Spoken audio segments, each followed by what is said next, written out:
El maniqueísmo. Estudio introductorio. Fernando Bermejo Rubio. Esbozo de una historia del maniqueísmo.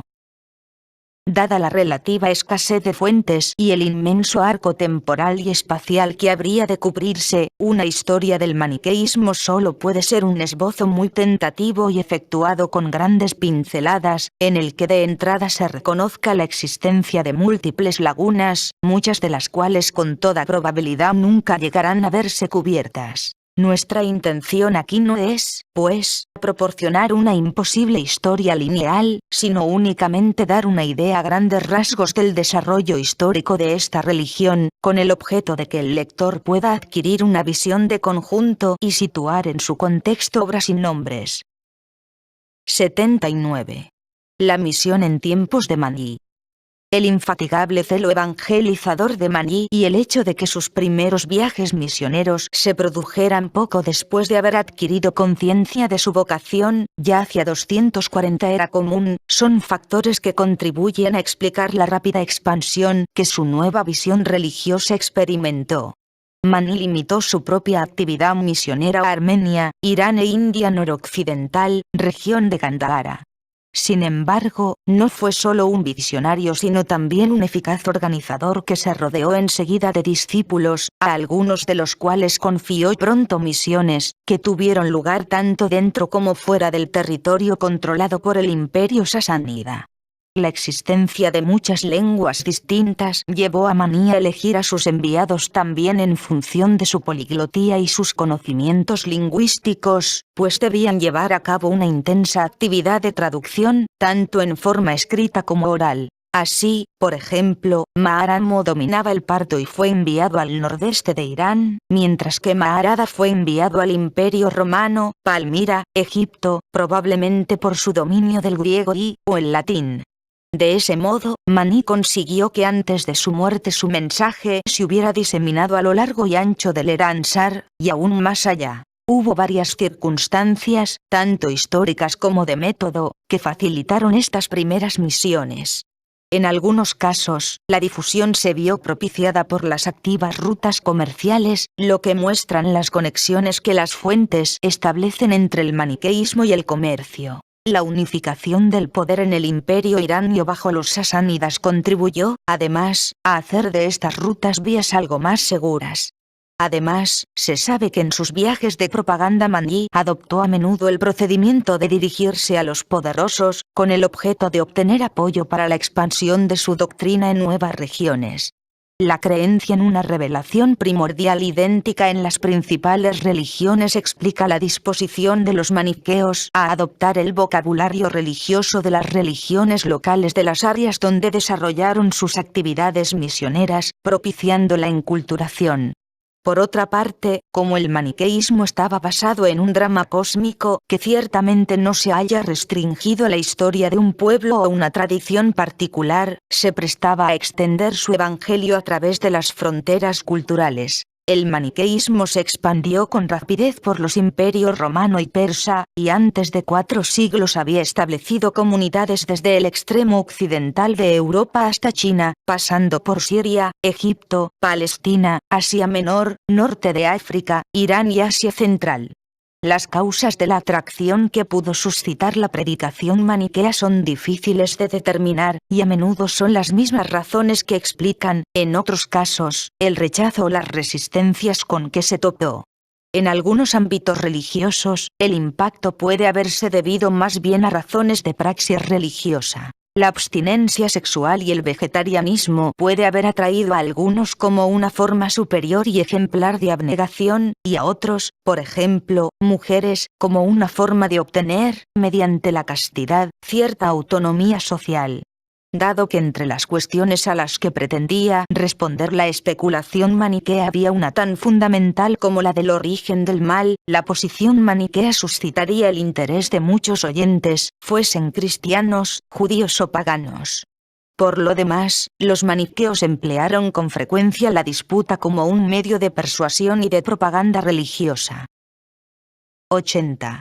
Mesopotamia. Durante las 3 décadas que duró el reinado de Sabur I, el maniqueísmo pudo gozar de protección en la región mesopotámica, que se convirtió en el centro de operaciones de la Iglesia maniquea y en su principal foco de propagación.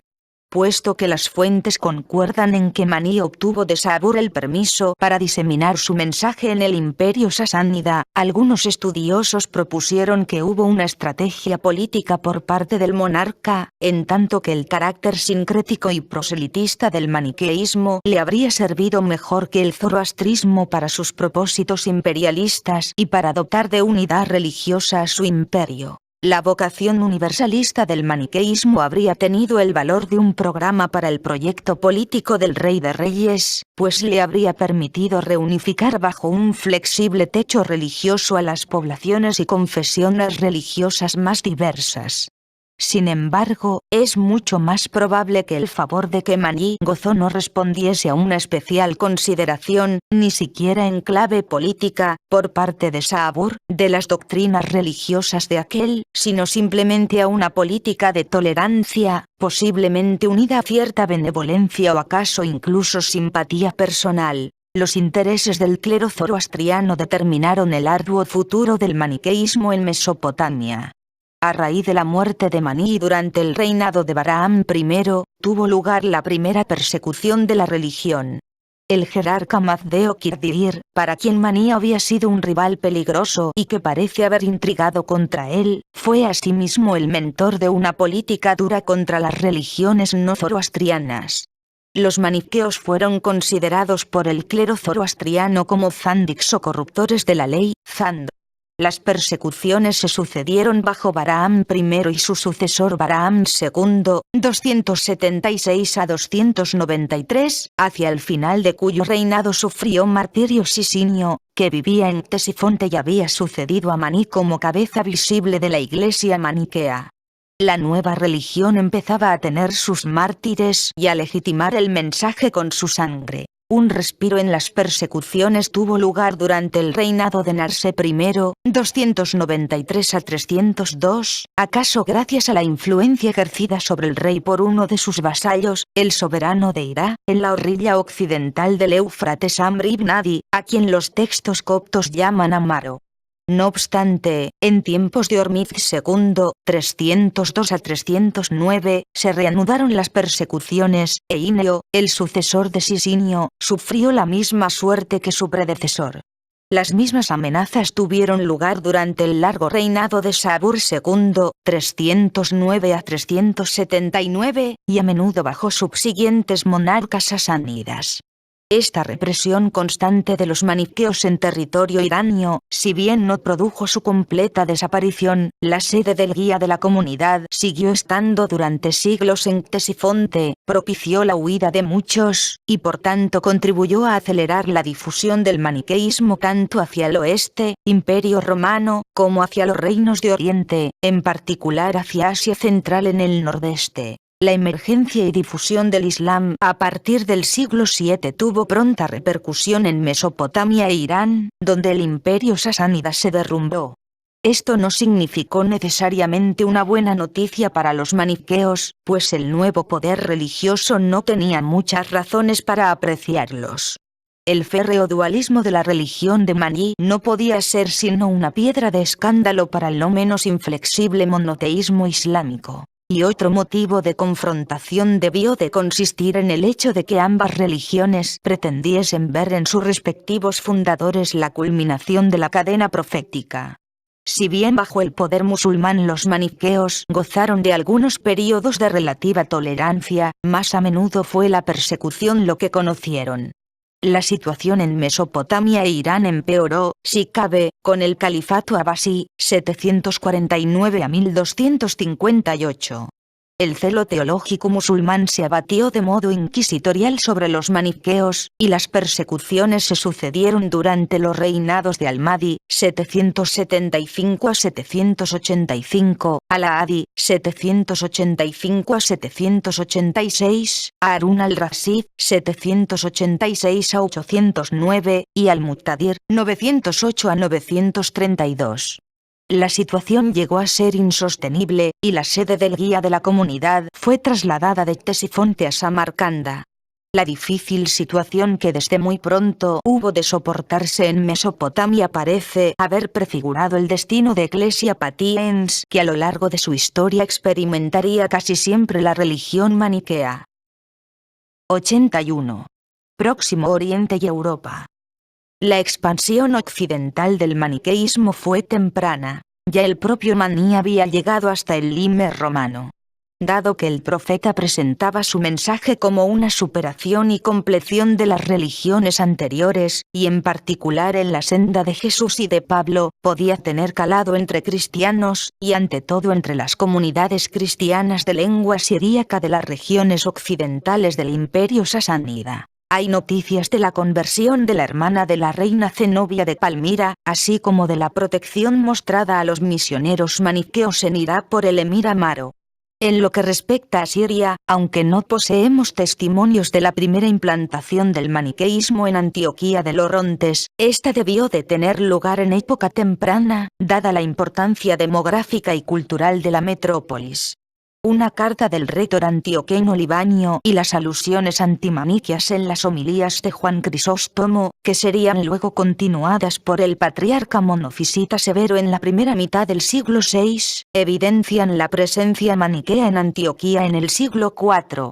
Una electa maniquea, de nombre Julia, fue desde Antioquía a sembrar la fe en Gaza, Palestina, entre los siglos IV y V. Siria parece haber constituido la cabeza de puente del maniqueísmo hacia el Imperio Romano. En Palestina la presencia maniquea debió de ser temprana, aunque está testimoniada solo a partir del siglo IV, en la historia eclesiástica de Eusebio de Cesarea y en las catequesis que Cirilo, obispo de Jerusalén, impartió en torno al año 348.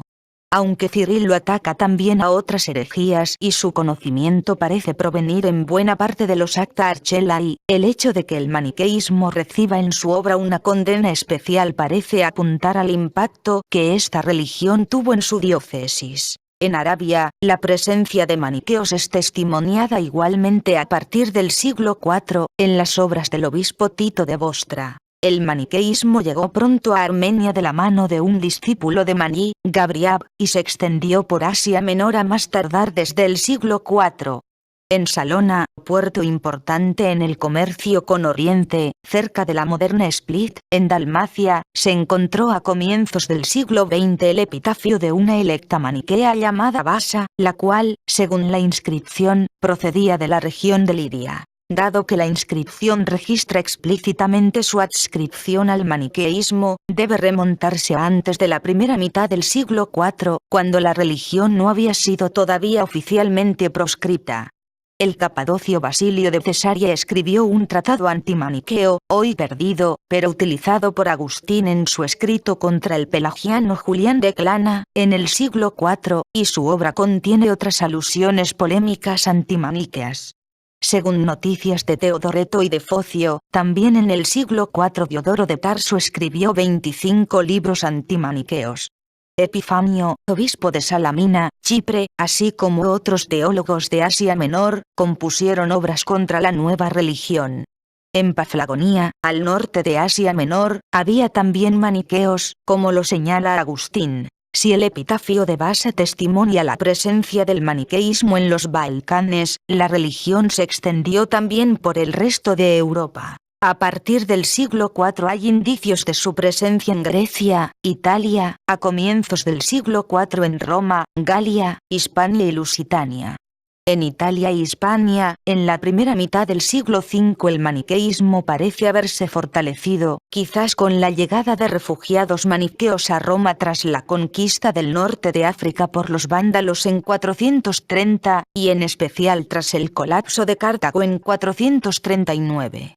En efecto, el Papa León I, 440-461, parece haberse alarmado, pues desarrolló una importante actividad para frenar el avance de la religión rival y reunió un sínodo para condenarla.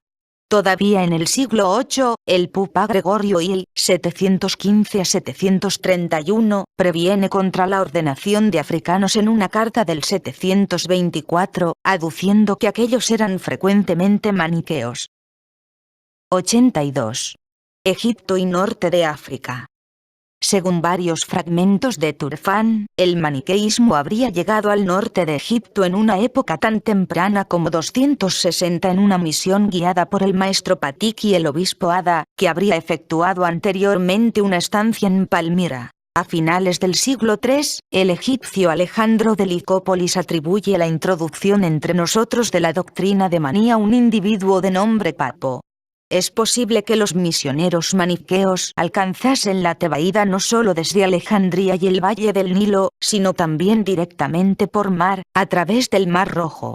La presencia de maniqueos en Asiut, Licópolis, donde en el siglo III había cristianos y gnósticos, según la vida de Plotino escrita por Porfirio, en la segunda mitad del siglo III, está atestiguada en la obra de Alejandro de Licópolis. La región de Asiut parece haber sido un importante centro de traducción de textos maniqueos del siríaco, o del griego, al copto. La temprana presencia del maniqueísmo en Egipto es testimoniada también por el papiro Rylands 469, y ha sido ulteriormente confirmada con el descubrimiento de los códices coptos de Medinet Madi, del Códice de Colonia y de Kellis. Los hallazgos de esta última localidad testimonian la existencia de una comunidad maniquea a lo largo de todo el siglo IV, que parece haberse encontrado allí temporalmente a salvo de persecuciones. Probablemente desde Egipto, Alejandría o la Tebaida, el maniqueísmo llegó al norte de África, como testimonia la amplia producción de Agustín de Hipona o el hallazgo del Códice de Tebesa, siglos IV y V, al noroeste de Argelia. En esta región, la nueva religión parece haberse instalado con mayor solidez en la metrópoli, Cartago, así como en otros centros urbanos de los actuales Túnez y Argelia. En estas florecientes comunidades maniqueas hubo tanto intelectuales descontentos con el cristianismo de la gran iglesia como comerciantes o artesanos. El propio Agustín fue ganado para la fe maniquea hacia el 373, aunque 9 años más tarde la abandonaría. De la importancia del maniqueísmo norteafricano da testimonio el hecho de que el obispo Fausto estuvo de visita pastoral en la comunidad de Roma, que pudo ser fundada por misioneros procedentes de Cartago. En todo caso, es esta región la que permaneció como último bastión del maniqueísmo en Occidente. El fin del maniqueísmo aquí está ligado no solo a las persecuciones cristianas, sino también, como el del cristianismo en esta zona del imperio, a la conquista musulmana en el siglo VII. 83. La persecución del maniqueísmo en Occidente.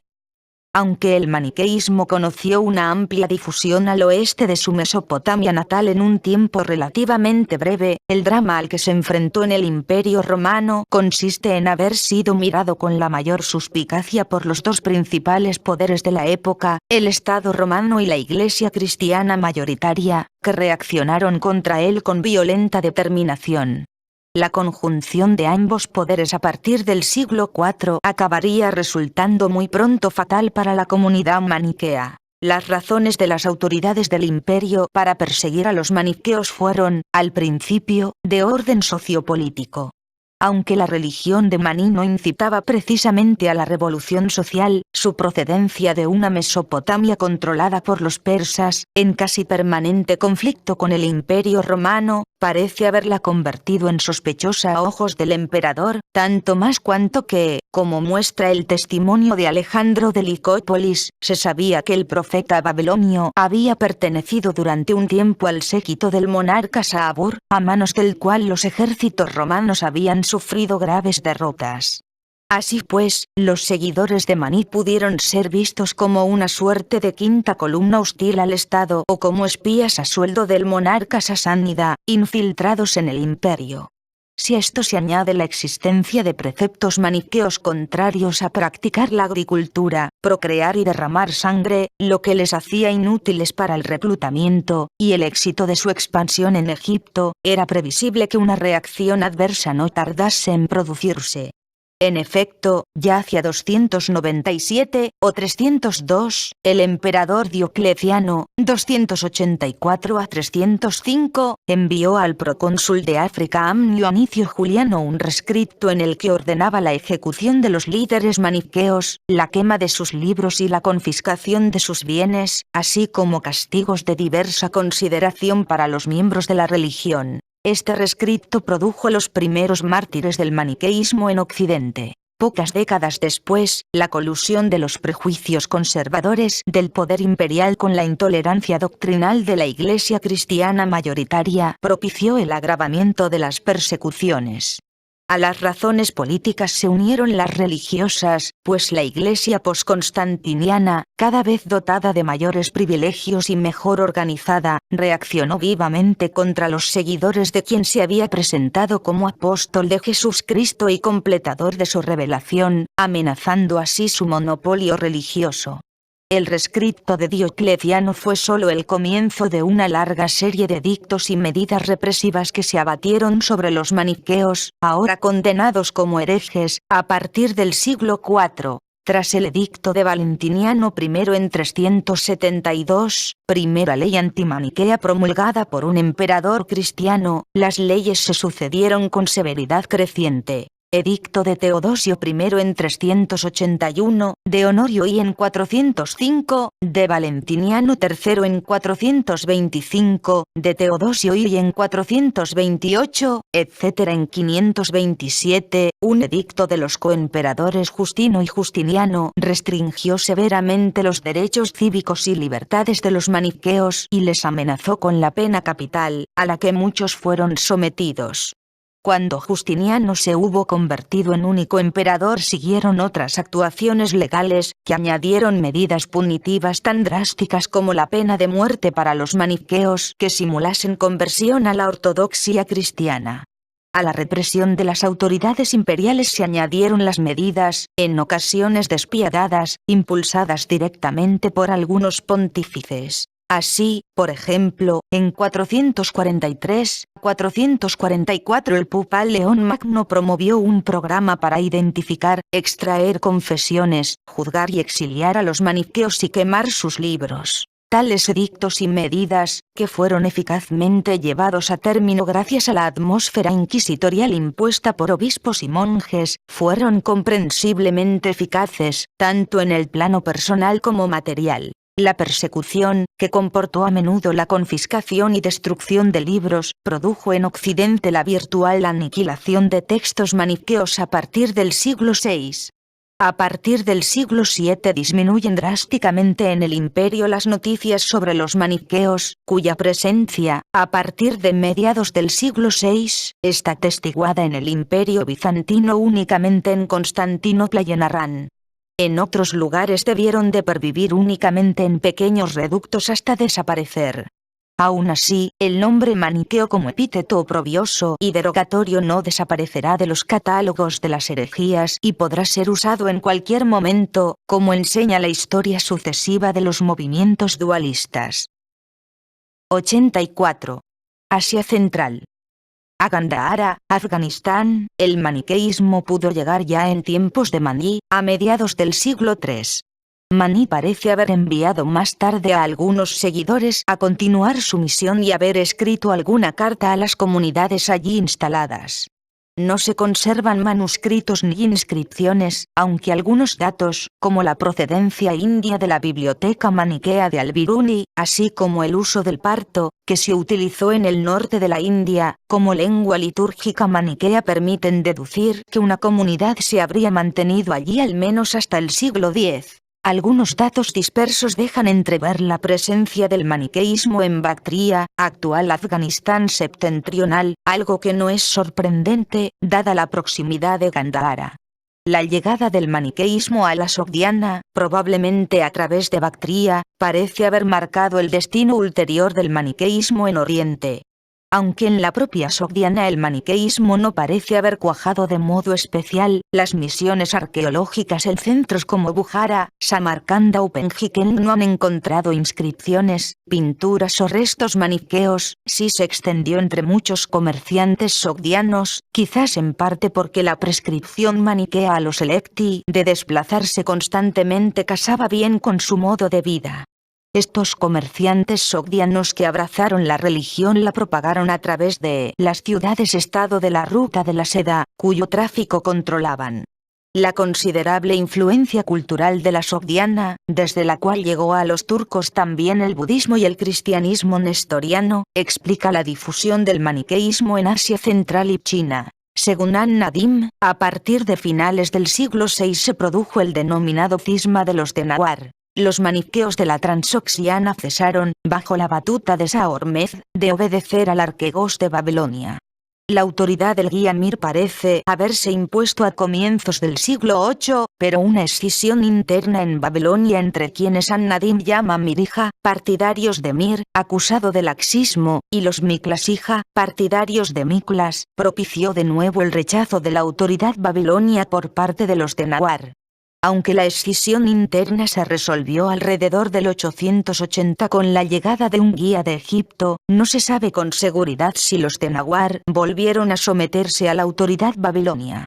No obstante, esta separación no tuvo como causa una diferencia teológica, doctrinal o moral, sino solo disputas de autoridad entre dos comunidades geográficamente distantes, una de las cuales, la del Jorasán, próspera y autónoma, parece haber rehusado someterse a la autoridad de otra, la Babilonia, no solo lejana sino debilitada por las persecuciones y por el dominio político del califato. Si bien no son perceptibles en Turfán divergencias doctrinales propiamente dichas, la relativa pujanza del maniqueísmo en la zona, visible en el poder socioeconómico de los monasterios y en el respaldo recibido por instancias oficiales del Imperio Uigur, condicionó una inflexión significativa de al menos algunos de los maniqueos de esta zona en su actitud religiosa, sin paralelos conocidos en Occidente y en China. El acentuado dualismo escatológico parece haberse mitigado con la acomodación a una realidad favorable. Este compromiso con el bienestar material y mundano no parece conciliable con la sensibilidad religiosa de Maní y de una iglesia que se siente extraña al mundo, pero representa un desarrollo comparable al experimentado por la desescatologización de las corrientes del cristianismo históricamente exitosas una vez que éstas hubieron conseguido el apoyo firme de las autoridades políticas en Occidente. Aunque supusiera un duro golpe, el fin del reino uigur en 840 no acabó con el maniqueísmo en Asia Central. Por una parte, algunos uigures se establecieron en la región de Tianshan, así como en áreas de la provincia de Gansu y la cuenca del Tarim, donde sus gobernantes continuaron profesando o patrocinando el maniqueísmo, que sobrevivió junto al cristianismo y el budismo. La extensión de los feudos evidenciada por algunos textos revela la existencia de numerosos y pujantes monasterios maniqueos. Un testimonio privilegiado de esta pervivencia es precisamente el oasis de Turfán. La desaparición del maniqueísmo en Turfán parece haber tenido lugar alrededor del 1008, cuando el Khagan uigur se adhiere al budismo. An-Nadim fue el último historiador musulmán en reseñar la existencia de maniqueos en Turfán. La invasión de los mongoles en el siglo XIII puso fin al reino uigur y a este capítulo de la misión maniquea. En Asia Central, el maniqueísmo, que tuvo una presencia de unos 4 siglos, entre el VII y el X, parece haber sido una religión siempre minoritaria, más bien restringida a las élites urbanas.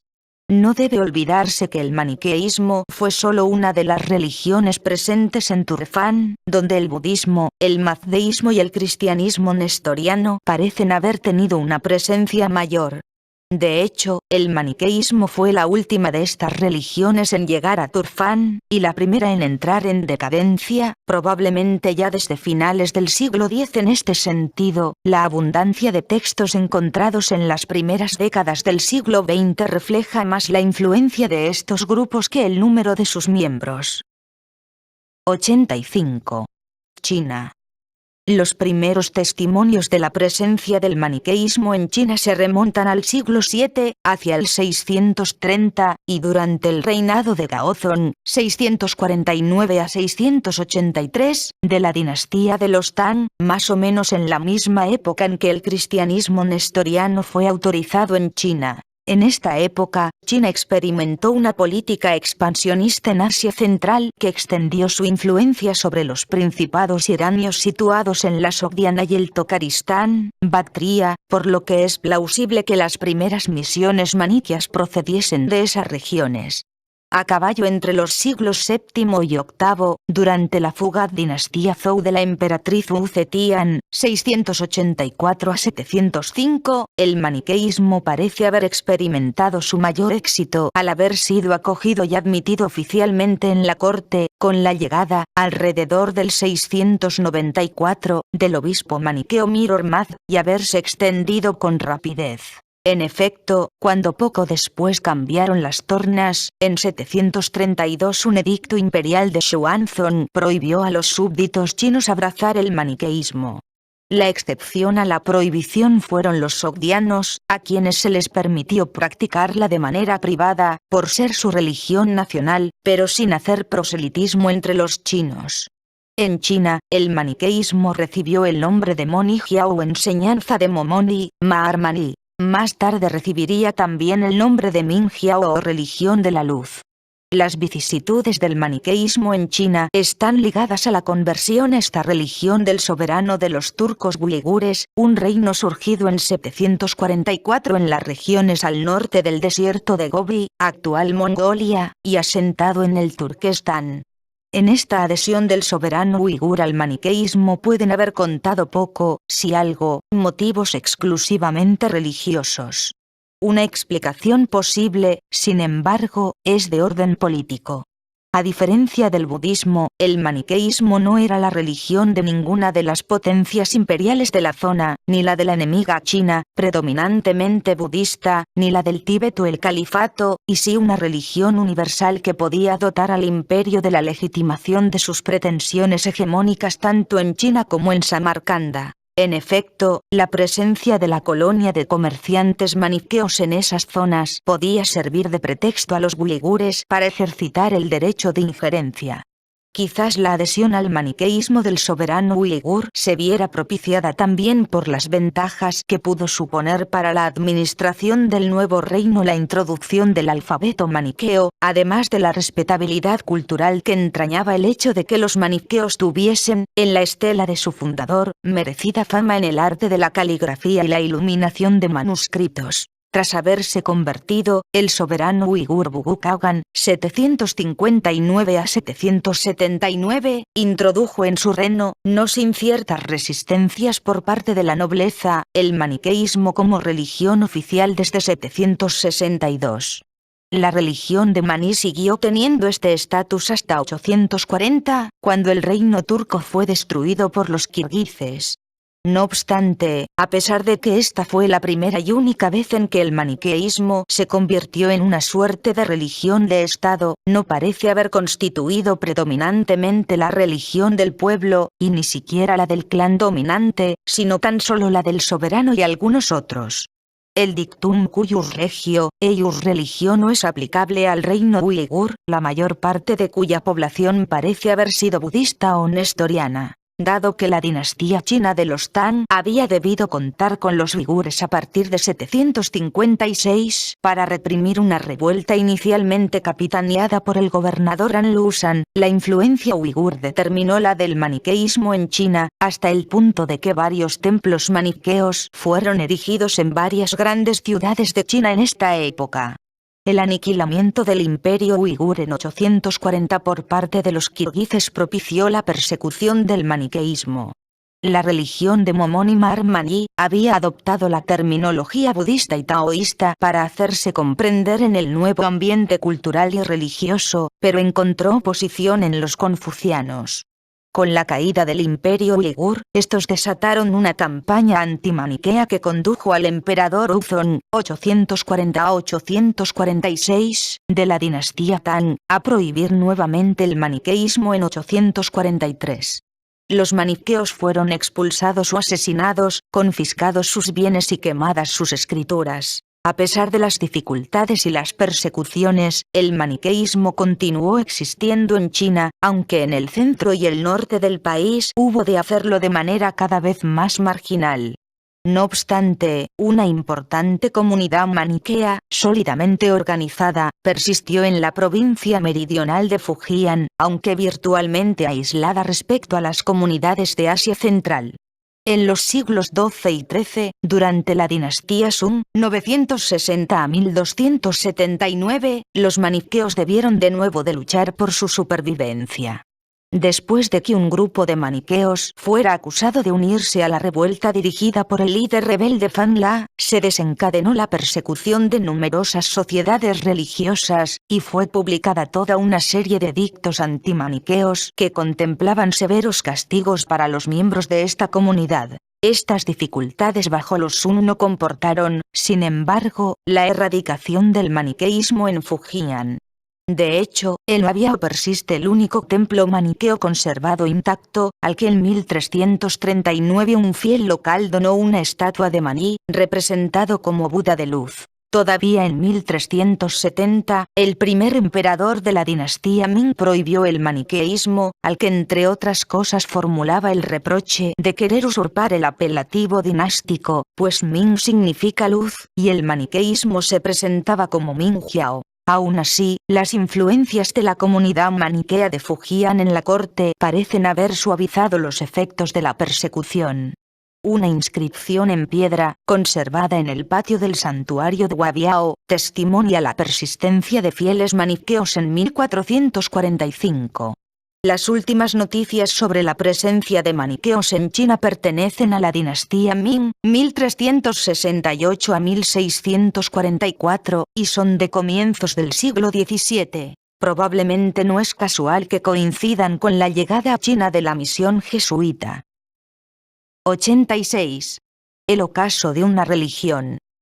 Las razones por las que el maniqueísmo acabó por desaparecer no tienen todas necesariamente una validez general, y al analizar las posibles causas de tal extinción, debería prestarse atención no solo a los elementos internos que podrían evidenciar fragilidad, sino también a las diferentes circunstancias históricas que concurrieron en las distintas regiones en las que la religión se expandió. Semejante análisis exigiría una investigación en extremo compleja, que no puede ser realizada en el exiguo espacio de que disponemos. Cabe, sin embargo, señalar algunos factores que coadyuvaron a la decadencia de la religión. La lógica interna del maniqueísmo explica que, cuando hubiera alcanzado su máxima expansión, no se perpetuara sino que más bien tendiera progresivamente a reducirse. En efecto, una religión en la que se afirma con claridad el carácter intrínsecamente demoníaco de la materia y la sexualidad es sin duda un credo de dudoso futuro, pues mina de entrada los mecanismos de su propia persistencia. La práctica de una continencia generalizada habría tendido lógicamente a la extinción de la propia comunidad maniquea. Aunque la castidad absoluta fuera considerada como el ideal de una élite clerical restringida, y para los auditores la procreación haya podido ser consentida, es obvio que la idea regulativa no consistía en una suerte de creced y multiplicados. La ausencia de todo elogio consistente de la maternidad puede haber disuadido de prestar una adhesión mayoritaria a la nueva religión precisamente a aquel sector de la población que podría haberla propagado de modo natural. Otro factor significativo fue, a diferencia de lo ocurrido con la versión del cristianismo históricamente más exitosa, el fracaso a la hora de lograr respaldo político significativo y duradero. Como hemos visto, en el Imperio Romano la persecución sostenida tanto por parte de las autoridades civiles como, ya medio siglo después de la muerte de Maní, por parte de la Iglesia cristiana triunfante, decidió el destino del maniqueísmo en Occidente. Pero una encarnizada oposición ocurrió también en Irán, donde la jerarquía mazdea sí logró una connivencia con el poder político, y donde más tarde la presión del Islam desalojaría eficazmente a sus rivales religiosos. En Oriente, el hecho de que el budismo, el taoísmo y el confucianismo llevaran siglos implantados y hubieran conseguido en diverso grado apoyo político dificultó también la radicación del maniqueísmo. Desde el punto de vista intelectual, varios factores pueden haber actuado en detrimento de la religión de Maní. Por una parte, tanto buena parte del pensamiento pagano, Plotino, Proclo, Simplicio, como los pensadores cristianos dedicaron sus energías a combatir el dualismo, lo que impidió a este adquirir respetabilidad intelectual. Además, lo que en algunos casos pudo ser una fuente de atracción, la pretensión de un conocimiento total, cuya veracidad era incluso perceptible mediante los sentidos, pudo ser en otros una singular debilidad, en la medida en que la observación científica podía ser utilizada para minar la verosimilitud de los postulados maniqueos, tal y como arguyeron críticos del calibre de Agustín de Hipona o Alejandro de Licópolis. Asimismo, la tendencia a la adaptación a otros mundos de creencias, que pudo ser al principio un eficaz modo de propagación, pudo haber acabado por debilitar la identidad distintiva del maniqueísmo, y en última instancia por hacérsela perder. Quizás, a fuerza de querer ser de todos y de estar en todas partes, la religión de Maní estaba abocada a no llegar a ser de ninguna. Su propia proclividad a la adaptación pudo ser uno de los factores que ocasionaron su declinación.